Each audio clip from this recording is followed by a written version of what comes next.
pessoal, eu sou a Lulilage e esse aqui é o Vênus em Arte, trazendo visibilidade feminina para a história da arte. Era pra gente ter feito nosso especial sobre o Dada em fevereiro, mas como sempre não dei conta de terminar, mas tudo bem que nós estamos aqui nesse inicinho de março para fechar isso, antes de um breve período de divisão entre o canal e o podcast, onde os conteúdos vão ficar separados. Mas nós vamos falar disso quando o movimento acabar. Temos 5 mulheres do movimento dadaísta sobre as quais quero falar por aqui. E nós vamos começar hoje pela principal delas, que é a Hannah Hutch. Nascida Anna Therese Johanne Hutch em 1º de novembro de 1889, lá na Alemanha. A Hannah teve que abandonar o ensino médio para cuidar da irmã mais nova. Porém, ela teve uma educação formal em artes depois disso. Em 1912, ela ingressou na Faculdade de Artes Aplicadas de Berlim, onde estudou tanto design quanto artes no vidro, de um modo geral. Mas o que aconteceu logo em seguida, em 1914, estourou a Primeira Guerra Mundial e ela teve que largar a faculdade para entrar para a Cruz Vermelha, já que a Alemanha era um país que foi super importante no confronto não só da Primeira, mas também na Segunda Guerra. E só voltou a estudar no ano seguinte no Instituto Nacional do Museu de Artes e Ofícios. Em 1915 é que a jornada dela no Dada começou de verdade. Ela começou um romance com Raoul Rosman, que foi a porta de entrada dela no dadaísmo de Berlim. O movimento ele era muito diferente de um país para o outro, de uma cidade para outra. Era um movimento um pouco, de cada um fazer as coisas do seu jeito. E lá em Berlim, a Hannah era a única mulher dadaísta. Como foi dito no nosso episódio sobre o dadaísmo em si, os homens do movimento pregavam bastante várias ideias de igualdade, de equidade, inclusive de gênero, e eram pessoas de um modo geral progressistas, só que na prática nem sempre a coisa acontecia assim, e o Raoul Rosman é um desses exemplos de quem não agia dessa forma tão bem. Foi um relacionamento bem conturbado, com muita violência e ataques até o trabalho dela.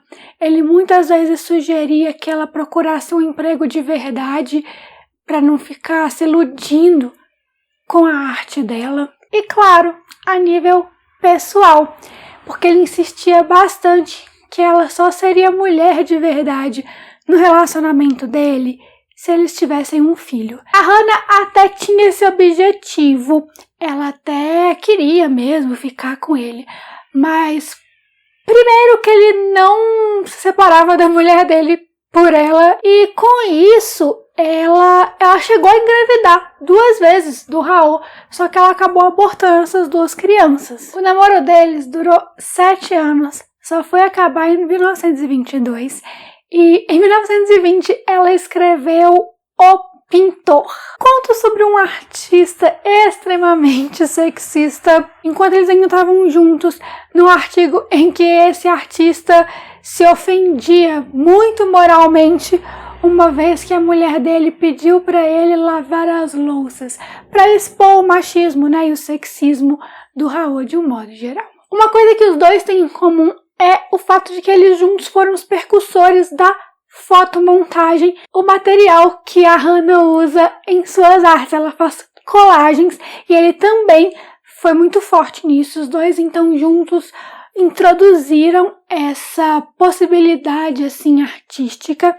E nesse meio tempo, enquanto ela ainda estava com ele, ela chegou a trabalhar para 2 revistas femininas da mesma editora. Ela era não só artista plástica, mas também escritora. A Hannah era adepta ao ideal da nova mulher, que era esse ideal feminista de quebrar com os padrões de gênero, com o que se espera de uma mulher na sociedade. Ela era a favor do amor livre, inclusive do amor livre de estereótipos de gênero também. Ela era bissexual, chegou a ter um relacionamento de 9 anos com uma escritora, a holandesa Mathilda Brugman. As duas moraram juntas até 1935. E aí, que mais uma vez aconteceu nesse meio tempo ali na Europa? A Segunda Guerra Mundial também. E como alemã, o Terceiro Reich afetou bastante a vida da Hannah. Ela tinha esse teor político feminista no que ela escrevia e no que ela produzia artisticamente. Então, o exército nazista estava sempre de olho nela, monitorando todos os movimentos, todas as produções que ela tinha nesse meio tempo. Ela então teve que ficar um pouco mais discreta para não chamar tanto a atenção deles durante esse período. Inclusive com uma exposição cancelada na Bauhaus. A Bauhaus é uma escola de design que revolucionou a história do design, assim, ela é um marco na história da arte e do design de modo geral, mas essa exposição da Hannah foi cancelada por causa do visual andrógeno e da crítica social que o exército nazista desaprovava. Ainda durante a Segunda Guerra Mundial, depois do final do relacionamento dela com a Mathilda, ela foi casada por 6 anos com um pianista chamado Kurt Mathieu. E, uma vez que a Segunda Guerra terminou, ela continuou produzindo suas colagens, a sua arte de um modo geral, até o fim da vida. Em 1978, aos 88 anos, a Hannah atingiu um sucesso internacional, teve exposições fora da Alemanha, fora ali de Berlim. Ela foi muito influente por muitos anos, mesmo depois do dadaísmo já não ser um movimento assim em alta, por assim dizer. E é o principal nome feminino quando o assunto é esse movimento. E agora nós vamos ver 5 obras da Hannah, entre as suas mais relevantes e algumas que eu queria mostrar aqui para vocês. Vamos começar pelo corte com uma faca de cozinha Dada na última cultura de barriga de cerveja da República de Weimar, na Alemanha, de 1919, que é uma colagem.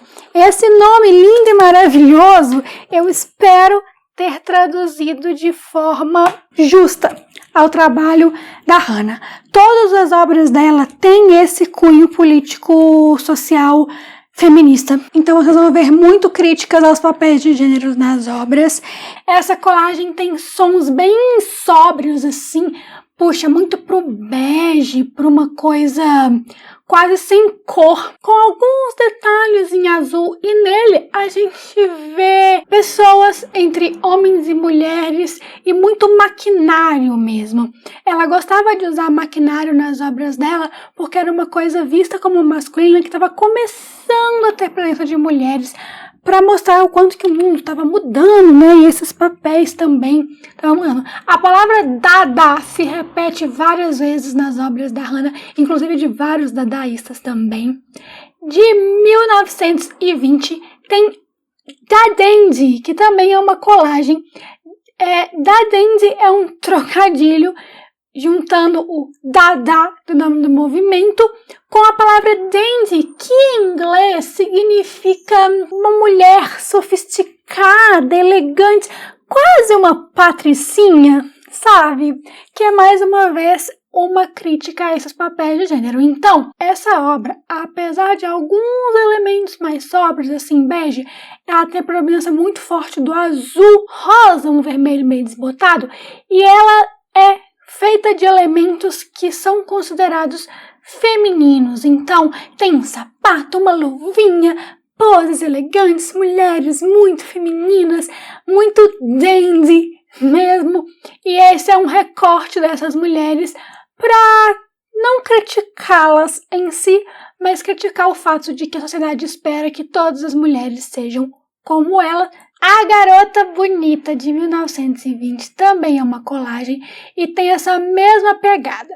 A predominância das cores sóbrias, assim, uma coisa mais ocre, bege, com detalhezinhos em azul e algumas outras coisinhas aqui e ali.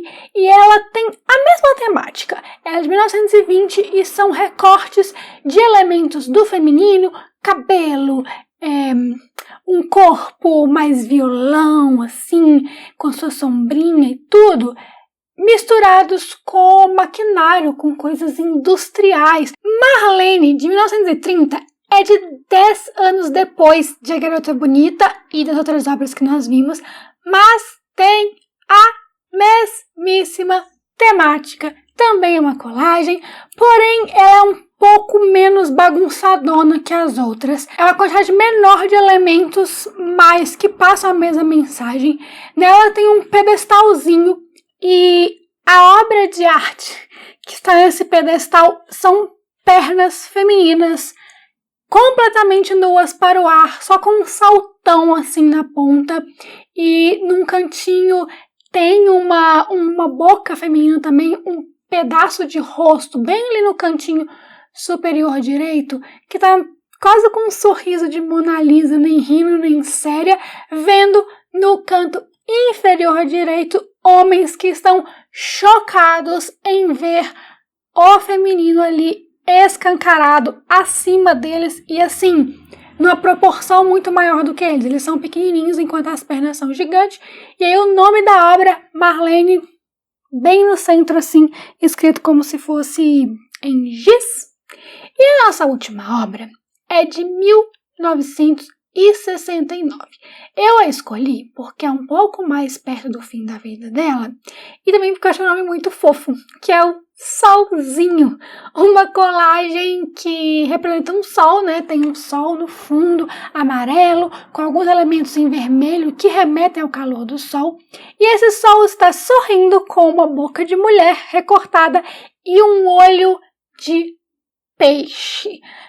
Novamente, a mensagem é a mesma. Ainda anos depois, a Hannah continuou com seu suporte, seu tipo de produção e a sua mensagem, assim, por toda a vida dela, que é uma mensagem que é, inclusive, super pertinente na história da arte e sociologicamente de um modo geral, até hoje. Espero que vocês tenham gostado de conhecer Hannah Hult e o seu trabalho super político. No próximo episódio falaremos de Sophie Tauber-Arp e ainda temos mais dadaístas para conhecer aqui no Vênus em Arte e também nas minhas redes sociais, que são todas Lulilage, principalmente no Instagram, onde a gente tem alguns conteúdos sobre arte e a gente tem joguinho no Stories, é bem divertido, e onde eu também estou dando algumas dicas de exposições virtuais, tours por museus e mostras e afins que estão rolando nesse período da pandemia do Covid-19. Vejo vocês lá e aqui e onde mais vocês quiserem. Até a próxima. Bye, bye.